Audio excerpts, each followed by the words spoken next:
بسم اللہ الرحمن الرحیم۔ ویسے تو وہ 1947 سے لے کے 2020 ہے آج، اور بہت سارے جو ہیں ہمارے کشمیری مجاہدین، نہ صرف انہوں نے آزادی کی تحریک میں جب مہاراجہ ہری سنگھ کا دور تھا اس وقت جب جہاد اناؤنس کیا گیا تھا اور جو 18 مہینے تک جہاد ہوتا رہا، بہت سارے لوگوں نے اپنی جان کے نذرانے پیش کیے اور الحاق پاکستان کرنا چاہتے تھے، لیکن بدقسمتی سے کچھ حالات اس طرح ہو چکے تھے کہ الحاق پاکستان اس طریقے سے نہ ہو سکا جس کی اس وقت کے لوگ امید کرتے تھے۔ تو بہت سارے ہمارے ایسے شہید ہیں اور کچھ ایسے غازی بھی ہیں جو اس تحریک میں شامل تھے۔ خاص طور پہ میں آج ان کے گھر پہ آئی تھی، سید بشیر صاحب کے گھر پہ، بشیر حسین صاحب کے گھر میں، جو ضلع باغ کے رہنے والے ہیں اور جن کے والد کی بڑی کنٹریبیوشن ہے۔ تو میں چاہتی ہوں کہ ایسے لوگ جنہوں نے اپنی آنکھوں سے دیکھا کہ کشمیر میں اس وقت کیا حالات تھے اور کیوں وہ الحاق پاکستان کرنا چاہتے تھے اور اس وقت مہاراجہ کا کیا رول تھا، تو میں سب سے پہلے آپ سے آپ کا بہت شکریہ ادا کرتی ہوں کہ آپ نے مجھے ٹائم دیا۔ آپ مجھے اپنی ہسٹری بتائیں تاکہ ہمارے نوجوانوں کو پتہ چلے کہ ہم کیوں الحاق پاکستان کرنا چاہتے ہیں، پاکستان کی کشمیریوں کی نظر میں کیا اہمیت ہے۔ جی بسم اللہ الرحمن الرحیم۔ میں بہت شکریہ ادا کرتا ہوں آپ کا میڈم کہ آپ یہاں تشریف لائیں۔ میرا نام سید شباہت حسین جعفری ہے، میں سید بشیر حسین جعفری کا بیٹا ہوں۔ تو ہم ضلع باغ کے رہنے والے ہیں، تحصیل دیر کوٹ، اور ہمارے گاؤں کا نام ہے سواوا شریف جی۔ اور تحریک آزادی کشمیر میں سواوا شریف کو ایک بڑا نمایاں مقام حاصل ہے۔ اس کی جو بڑی وجہ یہ ہے کہ سردار عبدالقیوم خان نے جب نیلا بٹ کے مقام سے تحریک شروع کی تو اس میں میرے 3 بزرگ بھی شامل تھے، تو میں ان کا بھی نام لینا چاہتا ہوں چونکہ یہ بہت ضروری ہے، چونکہ وہ تاریخ کا حصہ ہے۔ تو چونکہ یہ تاریخ پہ آپ چونکہ یہ میرا انٹرویو کرنے کے لیے آئی ہیں، تو سب سے پہلے میں نام لوں گا مولانا سید مظفر حسین ندوی، جو کہ میرے تایا تھے اور جعفری صاحب کے بڑے بھائی تھے۔ اور دوسرے نمبر پہ میرے ابو کے چچا زاد بھائی تھے پیر صادق حسین شاہ عادل، اور تیسرے جو تھے وہ ہمارے پیر خانے سے ان کا تعلق تھا اور وہ جعفری صاحب کے رشتے میں بھتیجے لگتے تھے، پیر سید شمشاد حسین شاہ۔ تو یہ 3 لوگ جوان تھے اور اپنی بھرپور جوانی میں تھے۔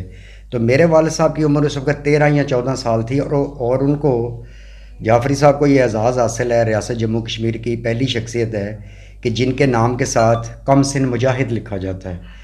اور میں چونکہ خود بھی کالم نگار ہوں اور میں یہ چیزیں کوڈ کرتا رہتا ہوں تاکہ یہ نئی نسل تک یہ چیزیں پہنچیں، تو ان کے نام کے ساتھ کم سن مجاہد اور عینی گواہ بھی لکھا جاتا ہے کہ یہ جنگ آزادی کشمیر کے عینی گواہ ہیں۔ تو جعفری صاحب کا جو موضوع رہا ہے 55 سال انہوں نے لکھا ہے، اور ان کا جو موضوع رہا ہے وہ تحریک آزادی کشمیر رہا ہے، جنگ آزادی کشمیر اور بعد میں تحریک آزادی کشمیر۔ پاکستان کے لیے بھی انہوں نے بہت لکھا ہے، 65 کی جنگ کے حوالے سے ان کی بہت ساری تحریریں ہیں اور بڑی طاقتور تحریریں ہیں، اور 71 کی وار میں بھی ان کی تحریریں جو ہیں اسی طرح چلتی رہی اور اپنی فوج کا وہ مورال بلند کرتے رہے۔ تو جعفری صاحب تقریباً 70 سال تک جو ہے وہ مجاہد اول کے ساتھ رہے اور انہوں نے پاکستان کے لیے بھرپور کام کیا ہے۔ تو جعفری صاحب کا ایک بڑا مشہور کالم ہے جو ہر سال میں اس کو کوٹ بھی کرتا ہوں کہ میں نے پاکستان بنتے دیکھا۔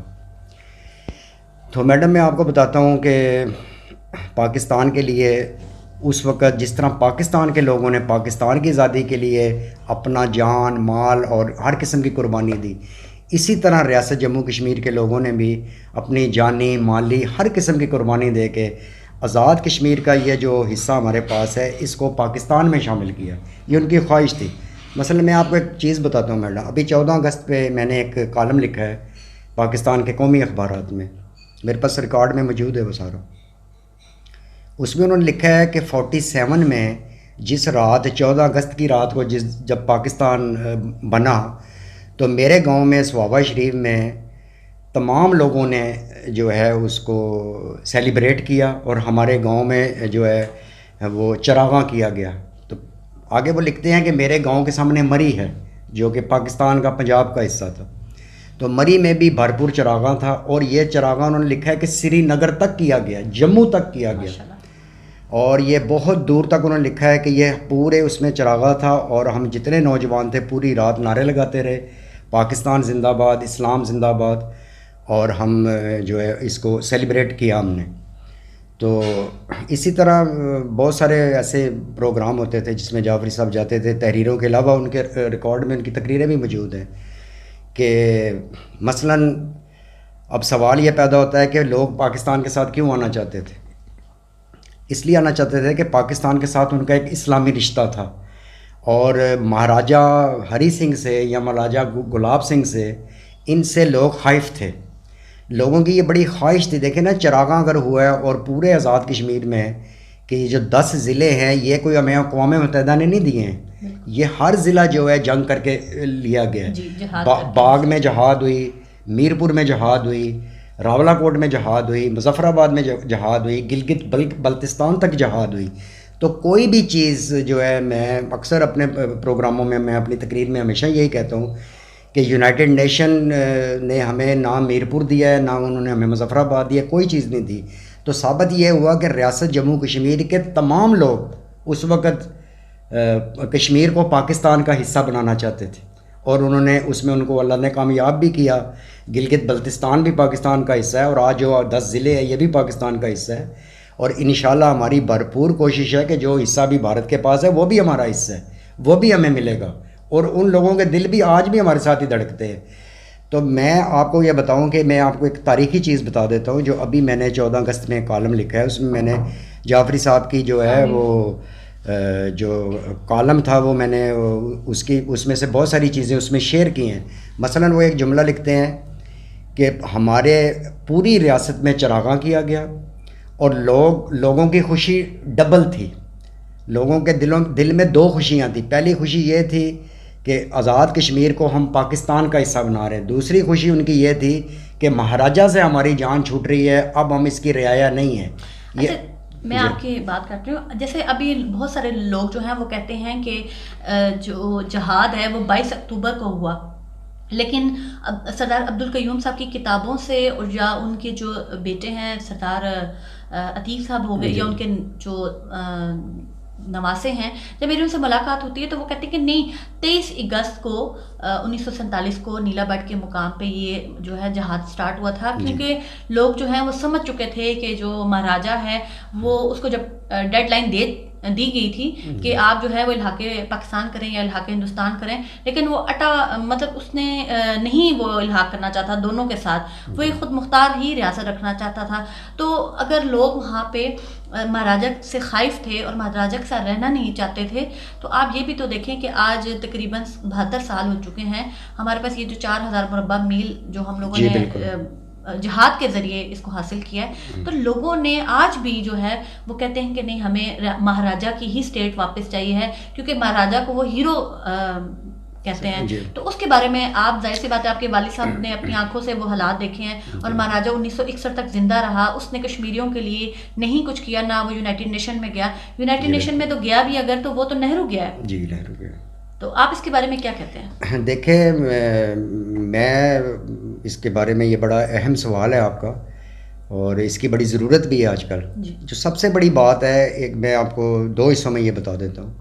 مثلا آپ نے ذکر کیا ہے کہ 23 اگست یوم نیلا بٹ, تو اگست ہو یا جولائی ہو, جیسے جیسے پاکستان کی موومنٹ چل رہی تھی اور یہ پاکستان بننے کے قریب آ رہا تھا, مثلا یہ تو بہت عرصے سے ایک لمبا پروسیس تھا, تو ظاہر ہے کوئی بھی ایسی تاریخ آنی تھی کہ جس دن پاکستان آزاد ہوتا, تو وہ اللہ تعالیٰ نے 14 اگست کو پاکستان کو آزاد کیا.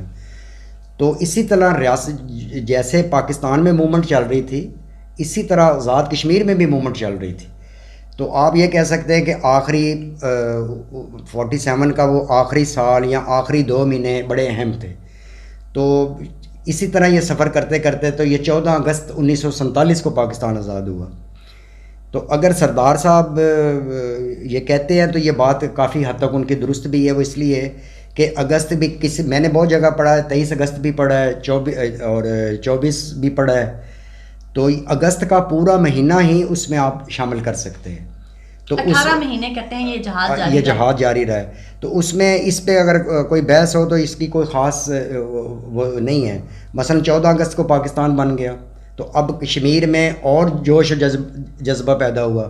تو ایک ہی ہفتے کے بعد جو ہے وہ مجاہدین نے جو ہے نیلا بٹ کے اوپر اجتماع کیا, اس میں تقریریں ہوئیں, تمام لوگوں نے وہاں پہ حلف اٹھایا کہ ہم لوگ گھروں میں واپس نہیں جائیں گے اور ہم ریاست جموں کشمیر کو پاکستان کا حصہ بنائیں گے.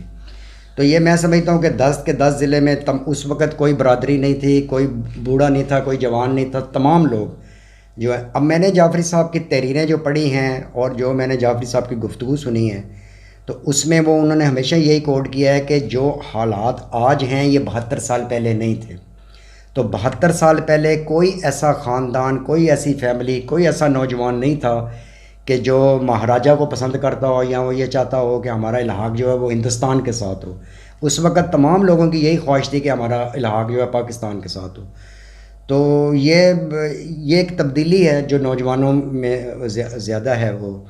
تو چونکہ میں تو یہ سمجھتا ہوں کہ انسان ہمیشہ تبدیلی کی زد میں رہتا ہے, تو یہ ان کے اپنے ذہن میں یہ ایک چیز پیدا ہو گئی ہے.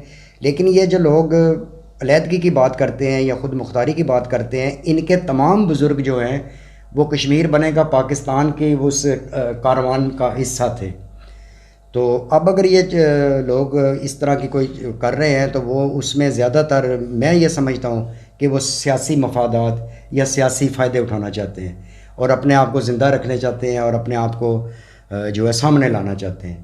تو میں نہیں سمجھتا کہ اس سے زیادہ ان کی کوئی اہمیت ہو یا کوئی اس سے زیادہ کوئی چیز ایسی کوئی. اچھا, میں آپ سے یہ بات پوچھنا چاہتی ہوں کہ دیکھیں جیسے مہاراجہ گلاب سنگھ تھا, پھر اس کے بعد اس کے 2 اور بیٹے آئے اور اس کے بعد یہ چوتھا اس وقت کا اس دور کا یہ مہاراجہ گزرا.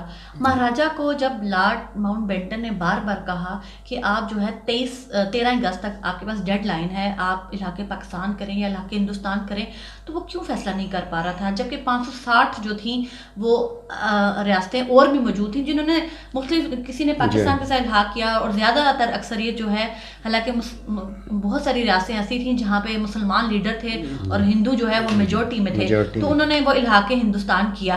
لیکن ایسی کیا وجہ تھی؟ اور اس کے بعد جب مہاراجہ 1961 تک زندہ رہا تو وہ کیوں کشمیریوں کے حق کے لیے باہر نہیں نکلا ہے؟ وہ یونائٹڈ نیشن میں نہرو گیا لیکن مہاراجہ نہیں گیا.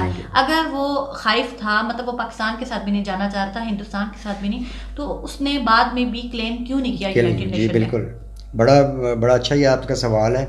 میرا جو خیال ہے, جو میں نے چیزیں دیکھی ہیں یا جو میں نے تقریب میں جو سنا ہے, جو چیزیں میں نے پڑھی ہیں, مجھے اندازہ یہی ہوتا ہے کہ مہاراجہ کا جو زیادہ جھکاؤ تھا وہ بھارت کے ساتھ تھا, ہندوستان کے ساتھ. وہ خود بھی ہندو تھا, ان کا جھکاؤ ان کے ساتھ تھا اور وہ آخری مومنٹ کا, لاسٹ مومنٹ تک کا انتظار کرتا رہا, اور ان کی جو ہمدردیاں تھیں اور وہ ساری بھارت کے ساتھ تھیں. اور آپ کی بات بالکل درست ہے کہ اس کے بعد بھی وہ نہیں گئے, چونکہ مہاراجہ جو ہے یہ مسئلہ کشمیر کا ایک اہم فریق بھی تھا. اگر پاکستان فریق ہے اور انڈیا فریق ہے, اب ہم 2 نیشنز ہیں اقوام متحدہ میں, تو مہاراجہ 61 تک اگر زندہ رہے تو وہ تیسرا فریق تھا. تو کیوں فیصلہ نہیں کیا؟ وہ فیصلہ نہیں کر سکا نا, وہ اس لیے نہیں کر سکا کہ اس کا رجحان انڈیا کی طرف تھا, جبکہ جو کشمیری تھے ان کا رجحان جو تھا ان کا رجحان جو تھا پاکستان کے ساتھ تھا. مہاراجہ کا رجحان ادھر تھا. تو مہاراجہ نے کشمیر کے حال پہ چھوڑ دیا کہ اگر میں مر بھی جاتا ہوں یا مجھے کوئی کامیابی نہیں بھی ہوتی تو پھر یہ کشمیری جانے اور یہ جانے. اس نے ان کو ان کے حال پہ چھوڑ دیا. تو میں نہیں سمجھتا کہ آج کوئی مہاراجہ کی ہم تعریفیں کریں اور یہ سوچیں کہ وہ بہت اچھا تھا, تو میں نہیں سمجھتا کہ اس کی کوئی خاص. آج کشمیریوں کو آگ میں جھونک دیا. بالکل آج آگ میں. جی بالکل, مہاراجہ تھا اور آج کا نریندر مودی. دیکھیے ابھی تو 1 سال سے اوپر ہو گیا, 1.5 سال ہونے کو ہے, اور کہاں ہے انسانی حقوق ہے, کہاں ہے یونائٹڈ نیشن ہے, کہاں ہے باقی جو قومیں ہیں, وہ آج کہاں, کیوں نہیں وہ کشمیر کے لیے بولتے, کیوں نہیں وہ کشمیر کے لیے بات کرتے. ایون کہ ہمارے جو اسلامی ملک ہیں دنیا میں وہ بھی کشمیر کے لیے کچھ نہیں کر رہے. تو میں سمجھتا ہوں کہ یہ بہت زیادتی ہے کشمیریوں کے ساتھ. اور انشاءاللہ تعالیٰ پاکستان جو ہے, اب مہاراجہ کی تو جو دلی خواہش تھی وہ بھارت ہی تھا. اب جو میدان میں رہ گئے فریق وہ 2 ہی ہیں, ایک پاکستان ہے اور ایک ہندوستان ہے. تو میں نہیں سمجھتا کہ پاکستان کوئی کمزور فریق ہے, اور انشاءاللہ جو ہے اس کو عالمی سطح پہ بھی پاکستان اس مسئلہ کشمیر کو لے کے جا رہا ہے. اور کوئی بھی پاکستان میں گورنمنٹ آتی ہے تو کشمیر سے متعلق ان کی پالیسی میں نے کبھی چینج نہیں دیکھی ہے. تو ماشاءاللہ پاک فوج بھی کشمیر کے ساتھ ہے, اور پاکستان کی کوئی بھی گورنمنٹ آ جائے وہ بھی کشمیر کے ساتھ ہے. تو یہ سیاسی بات ہو سکتی ہے کہ ہم کہیں جی فلاں گورنمنٹ نہیں تھی, فلاں نہیں تھی, تو ایسی بات نہیں ہے. جو بھی پاکستان میں حکومت آتی ہے وہ مسئلہ کشمیر کو کشمیریوں کی خواہشات کے مطابق حل کرنا چاہتی ہے، اور میں سمجھتا ہوں اور یہی ہمارا بھی یہی مطالبہ ہے، اور ریاست جموں کشمیر کی عوام کا بھی یہی مطالبہ ہے. اور 47 میں جو کچھ ہوا ہے وہ ایک سمجھ لیں کہ اچھا، کچھ لوگ کہتے ہیں کہ یہ جہاد نہیں تھا بلکہ جہاد بالفساد تھا، کہ یہ کشمیر میں کچھ جو ہے لوگ ہیں انہوں نے فساد ڈالا اور مہاراجہ جو ہے وہ گھبرا گیا. اور کچھ لوگ کہتے ہیں کہ 22 اکتوبر کو ان لوگوں نے جہاد وہاں پہ جہاد بالفساد کیا، اور اس کے بعد یہ ہے کہ وہاں پہ منگ اور پونچھ اور ان علاقوں میں انہوں نے فساد کیے وہاں کے لوگوں نے بھی، اور پاکستان نے جو ہے وہ قبائلیوں کو بھیج دیا. پاکستان کی شرارت ہے. اور پھر اس کے بعد مہاراجہ جو ہے وہ ڈر گیا.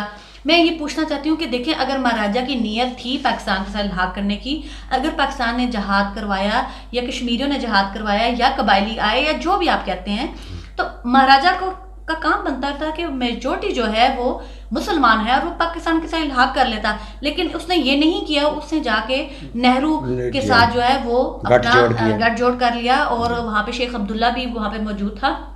دوسری سب سے بڑی بات یہ کہ جب قائد اعظم محمد علی جناح کو لیٹر بھیجا گیا مہاراجہ کی طرف سے کہ آپ جو ہے وہ اسی ٹرم اینڈ کنڈیشن کے ساتھ جو میری ایک آزاد ریاست ہے اس طرح ہی رہنے دیں گے اور میں اس کا مہاراجہ رہوں گا، تو میں آپ کے ساتھ الحاق کرنے کو راضی ہوں. لیکن مہاراجہ نے اس وقت، قائد اعظم نے تو ایگری کر لیا اس بات کو، لیکن مہاراجہ نے اس وقت کو ضائع کیا اور نہرو کو بھی یہی پیغام بھجوایا کہ اگر آپ میری اپنی جو اس وقت میری پوزیشن ہے یا جو میری آزاد ریاست ہے اس کو قبول کرتے ہیں تو میں آپ کے ساتھ الحاق کرنے کو راضی ہوں.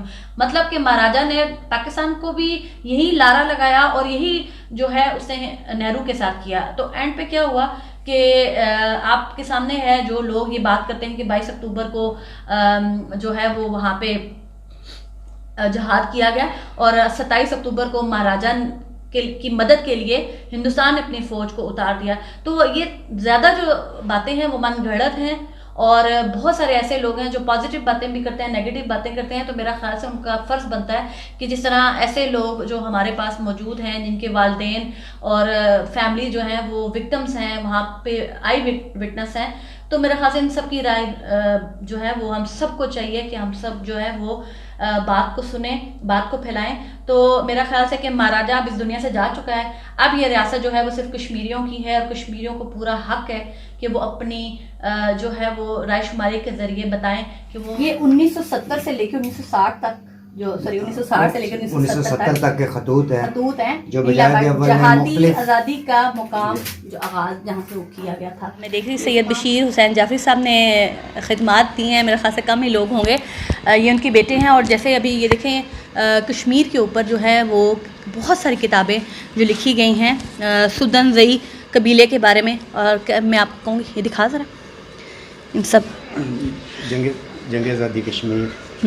یہ دیکھیں 1947 سے لے کے 1948 تک اس میں بہت زیادہ جو ڈیٹیلز ہے کہ کس طرح سے وہاں پہ جہاد کیا گیا تھا، کیسے وہاں پہ مہاراجہ کی حکومت تھی اور وہاں پہ کیا اقدامات تھے. اسی طرح میں بتانا چاہوں گی سید بشیر حسین جعفری صاحب کی زندگی کے بارے میں یہ مکمل معلومات. اور اسی طرح جو ہے وہ سدن دئی قبیلہ جو اس وقت کشمیر میں خاص طور پہ زیادہ باغ والی سائڈ پہ رہتے ہیں، سدن گلی والی سائڈ پہ رہتے ہیں، یہ ان کے بارے میں ان مکمل ڈیٹیل جو ہے وہ ان بکس میں ہے. اور اسی طرح سے میں دیکھ رہی تھی کہ سید بشیر حسین جعفری صاحب کے بارے میں بتائے کہ یہ میڈم 2019 میں جعفری صاحب پر PhD ہوئی ہے ان کی علمی اور ادبی خدمات پر. تو یہ ریاست جموں کشمیر کی پہلی شخصیت ہے جن کے اوپر 2017 میں PhD شروع ہوئی اور 2019 میں یہ PhD مکمل ہو گئی. تو یہ وفاقی اردو یونیورسٹی اسلام آباد میں جعفری صاحب پر PhD ہوئی. ماشاءاللہ. تو ایک اور بک ہے ان کی جو جنگ آزادی کشمیر کے بارے میں، یہ انگلش میں بک ہے کشمیریز فائٹ فار پاکستان. یہ آپ دیکھیں کتنی بڑی جلد ہے، یہ تقریباً 3 بکس ہیں. تو جب اس کو پبلش کیا جائے گا تو یہ 3 کتابیں بنیں گی. اور یہ دیکھیں کہ کشمیر فار پاکستان، یہاں سے آپ اندازہ لگائیں کہ یہ جتنے بھی لوگ تھے انہوں نے مطلب ان کی ایج کتنی ہوگی، کوئی 16 سال، کوئی 13 سال، کوئی 15 سال، ان لوگوں نے کشمیر کے لیے جہاد کیا اور پاکستان کے لیے جہاد کیا. تو میں یہ آپ سب کو دکھاتی ہوں. آپ سب یہ دیکھیں یہ سب ان کی تصویریں ہیں جنہوں نے یہ لاسٹ انٹرویو تھا 5 ماہ پہلے. تو آپ یہ سب دیکھیں کہ یہ ان کو کم سن مجاہد بھی کہا جاتا ہے اور جنہوں نے کشمیر کی آزادی کے لیے پاکستان کے ساتھ الحاق کے لیے کتنا بڑا رول پلے کیا ہے. اسی طرح ان کی یہ بھی یہاں پہ بھی ہے اگر آپ دیکھیں جیسے یہاں پہ بھی یہ دیکھیں لائبریری ہے سردار محمد ابراہیم کے بارے میں.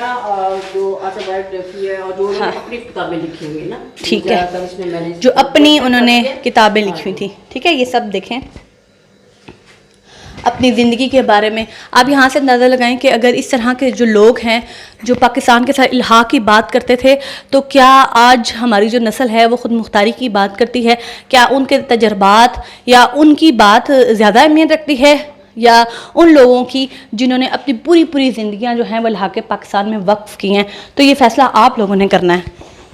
اسی طرح میں آپ کو دکھانا چاہتی ہوں کہ ان کی سامنے روم میں بھی لائبریری ہے. لائبریری کے بھی ہاں یہ دیکھیں, اچھا 2 پارٹس ہیں. اور ماشاءاللہ یہاں سے دیکھیں کہ کشمیر کی آزادی کے لیے ان لوگوں نے کتنی زیادہ جو ہے وہ سیکریفائز کیا ہے. اچھا افضل بٹ صاحب بھی ہے, ہاں اچھا میں نے سب دیکھے. پروفیسر سید بشیر حسین جعفری صاحب جن کا کشمیر کی آزادی میں الحاق پاکستان میں بہت بڑا کنٹریبیوشن ہے, ان کو ہمیشہ یاد رکھا جائے گا. میں آج کی نوجوان نسل جو بہت زیادہ جو ہے وہ چیزوں میں بڑھ چکی ہے, کوئی بات کرتی ہے کہ خود مختار ریاست چاہیے, کسی کو الحاق پاکستان کرنا ہے, تو سب سے پہلے جو ہے وہ آپ لوگ تحقیق کریں کہ الحاق پاکستان کیوں ضروری ہے ہم سب کے لیے. اور اینڈ پہ کشمیر بنے گا پاکستان انشاءاللہ. سارا لکھا ہوا اس پہ.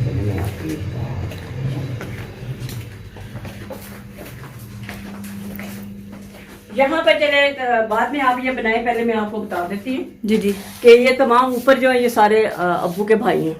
اچھا ماشاءاللہ. اور یہ ان کی والدہ, اور یہ جو ابو کی تصویر ہے نا یہ 72 گھنٹے پہلے فوت ہونے سے ان کو ایوارڈ ملا تھا, یہ وہ تصویر ہے ماشاءاللہ. اور یہ جو سرٹیفکیٹ ہے جب پاکستان اور ویسٹ پاکستان اور ایسٹ پاکستان ایک تھا, یہ اس وقت ان کو سرٹیفکیٹ جب وہ لکھتے تھے نا. ہاں یہ ہے پکچوریل ہسٹری نا, سب سے جو ہے کہنا چاہیے تاریخی چیز پاکستان کی تینوں افواج جو ہے انہوں نے کس طرح سے جو ہے یہ جنگ میں حصہ لیا. یہ ساری تصاویر جو ہے نا یہ GH میں جاتا رہا نا رجسٹر جو. اچھا ماشاءاللہ. یہاں پر ہر وہ چیز موجود ہے جو 1965 کے حوالے سے ہر طرح کی. آج اگر ہم لوگ الحاق پاکستان کی بات کرتے ہیں تو اس لیے کرتے ہیں کہ بہت سارے جو ہمارے بزرگ ہیں انہوں نے بہت زیادہ جو ہیں وہ شہادتیں دی ہیں, اور ان کا مقصد بھی یہی تھا کہ صرف پاکستان کے ساتھ الحاق کرنا. اور آپ دیکھیں کہ کیسے کیسے اللہ تعالیٰ نے نر لوگ جو ہیں وہ پیدا کیے ہیں جو کشمیر بنے گا پاکستان کا نعرہ لگاتے رہے ہیں, اور آج ہم لوگ اس نعرے کو بھولتے جا رہے ہیں. تو انشاءاللہ تعالی ہم سب مل کے کشمیر کی آزادی کے لیے اور الحاق پاکستان کے لیے اپنے آخری سانس تک انشاءاللہ تعالی کام کرتے رہیں گے انشاءاللہ. جزاک اللہ. سردار محمد عبدالقیوم خان کے خطوط ہیں, تو یہ میں سمجھتا ہوں کہ بڑی تاریخی دستاویزات ہیں. یہ کوئی 12 خط ہیں جو 1960 سے 70 کی دہائی میں مجاہد اول نے جعفری صاحب کو لکھا کرتے تھے. کوئی اس میں تحریک آزادی کشمیر کا کوئی کام, کوئی ان کا پرسنل کام, تو وہ رابطے میں ان کے ساتھ رہتے تھے. چونکہ مجاہد اول زیادہ کشمیر میں ہوتے تھے اور جعفری صاحب جو کہ گورنمنٹ ملازم تھے, کبھی لاہور ہوتے تھے کبھی فیصل آباد ہوتے تھے, تو اس وقت اور کوئی ذریعہ تھا نہیں, تو وہ خط لکھے جاتے تھے. تو اسی طرح غازی ملت کے بھی میں آپ کو خطوط دکھاتا ہوں, تو غازی ملت بھی اسی طرح جعفری صاحب کو خطوط لکھا کرتے تھے, وہ کوئی 2 درجن کے قریب ہیں. آپ یہاں سے یہ خط بھی ایک مکمل تاریخ ہے. بالکل. آپ یہاں سے اندازہ لگائیں کہ جو لوگ کہتے ہیں کہ 1947 کو جہاد نہیں فساد کیا گیا تھا اور مہاراجہ کی ریاست کو توڑنے کی سازشیں کی تھیں, یہ سب جھوٹ اور پروپیگنڈا ہے. آپ ان کے پاس جتنے بھی دستاویزات آپ دیکھیں تو آپ کو اندازہ ہوگا کہ وہ خطوط کس بیس پہ کہ جو وہ ہے وہ جہاد کیا گیا تھا. اسی طرح یہ دیکھیں غازی ملت کے یہ بھی جس طرح میں نے بتایا اسی طرح غازی ملت سردار ابراہیم خان بھی جعفری صاحب کے ساتھ رابطے میں رہا کرتے تھے اور ان کے تقریباً 2 درجن خطوط ہیں ہمارے پاس. تو یہ میں سمجھتا ہوں کہ خود آزاد کشمیر کی ایک تاریخ ہے جو اس میں جو ذکر کیا گیا ہے. تو یہ خط جو ہے اپنی اصل حالت میں بما لفافوں کے ہیں. تو جعفری صاحب کو یہ لوگ آزاد کشمیر سے فیصل آباد اور لاہور میں خط لکھا کرتے تھے. تو اس میں بھی ایک مکمل تاریخ موجود ہے اور یہ ایسے خطوط ہیں جو آزاد کشمیر میں کسی کے پاس بھی اس طرح کے خطوط موجود نہیں ہیں جو ہمارے پاس. آج ہماری نسلوں کو سمجھنا چاہیے کہ الحاق پاکستان کیوں ضروری ہے. الحاق پاکستان اس لیے ضروری ہے کہ کشمیر کا وجود صرف پاکستان کی وجہ سے ہے اور انشاءاللہ تعالیٰ آنے والے وقت میں اللہ نے ہمت و توفیق دی ہم سب کشمیر کو آزاد ہوتا ہوا دیکھیں گے انشاءاللہ. جزاک اللہ.